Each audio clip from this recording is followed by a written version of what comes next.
Should I sell my home in winter? An advantage for you to sell in the wintertime is that you have potentially less sellers looking to compete with you. Hi, I'm Benjamin Tetzlaw, Realtor at Coldwell Banker Preferred Real Estate in Steinbach. Here is my real estate tip of the day. It is very common that we see more sellers entering the market in the springtime, because that is typically when we have more activity in the real estate market. Having less sellers in the market could mean that you have potentially less competition. Now, selling your home in the wintertime requires that you have your property set at the right temperature.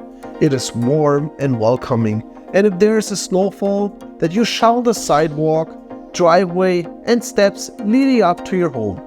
No one wants to enter your home walking through a foot of snow. Keep in mind, getting the nice floor mat inside of the entrance allows buyers to take off their shoes and boots, and so they don't put any water or melting snow onto your floors. Here's just another tip if you are considering selling your home in the wintertime.